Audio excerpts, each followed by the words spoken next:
The drum that stole memories long ago, in a peaceful African village surrounded by thick forests and wide rivers, there lived a young man named Kato.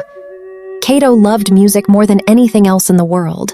Whenever the village drummers performed during festivals, weddings, or harvest celebrations, he stood among the crowd, dreaming that one day people would dance to his rhythm. But no matter how hard he practiced, he could never play well. His hands were always too slow. His rhythm was always imperfect. People laughed kindly and told him to find another talent. Still, Kato refused to give up.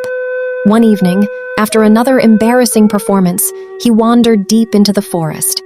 As darkness covered the land, he heard the sound of a drum unlike anything he had ever heard. It was beautiful. It was powerful. Every beat seemed alive. The sound pulled him deeper into the forest until he reached a giant ancient tree. Beneath the tree sat an old woman dressed in faded traditional cloth. Beside her rested a magnificent drum carved from dark wood, decorated with mysterious symbols.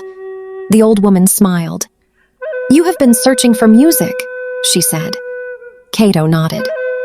"I have." She placed her wrinkled hand on the drum. "This is no ordinary drum.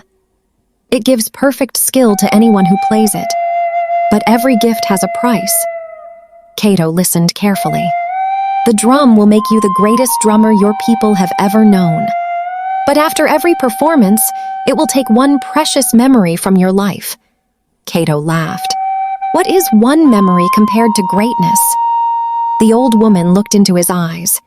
"People never understand the value of memory until it is gone." Without another word, she handed him the drum. The moment Kato struck it, magic filled the air. His hands moved faster than the wind. His rhythm became perfect. Even the birds stopped singing to listen. When he returned to the village, everyone gathered around him. As he played, children danced, women sang, old men smiled. People declared him the greatest drummer they had ever seen. That night, Kato became famous. The next morning, he noticed something strange.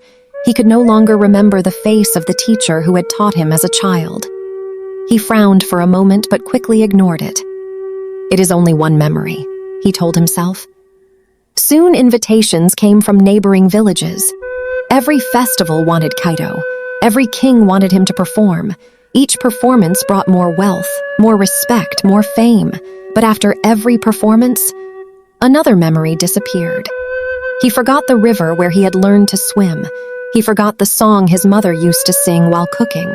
He forgot the tree where he had carved his name with his best friend. Still, he continued playing.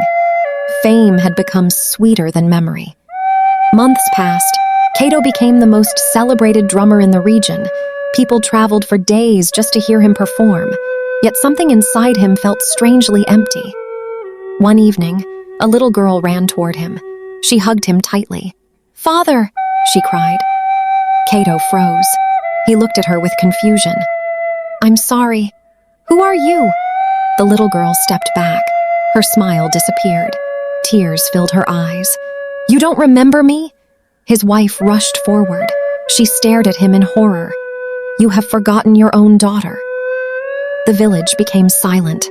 For the first time, Kato felt fear. That night he opened his house. Everything inside looked familiar. Yet he remembered almost nothing. Old photographs meant nothing. Family stories sounded like stories about strangers. The drum had not only stolen memories, it had stolen pieces of who he was. The next morning, Kato carried the drum back into the forest. After hours of walking, he found the old woman waiting beneath the same ancient tree. "I want my memories back," he pleaded. The old woman looked at him sadly. "I warned you." "I know. I was blinded by applause," she nodded. "Many people desire gifts. Very few accept the responsibility that comes with them." Kato placed the drum on the ground. "I don't want greatness anymore.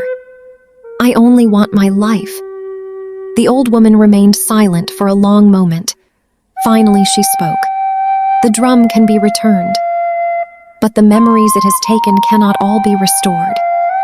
Kato lowered his head. "So I must live with my choices?" Yes, that is the true cost of every careless decision. The old woman struck the drum one final time. The magical carvings slowly disappeared. The drum turned into ordinary wood. Its power was gone forever. A gentle breeze swept through the forest. Some memories returned. Kato remembered his mother's smile. He remembered his childhood home. He remembered his daughter's name. But many memories were gone forever. He would never remember certain birthdays, certain friendships, certain moments of laughter. Those treasures had disappeared forever. Kato.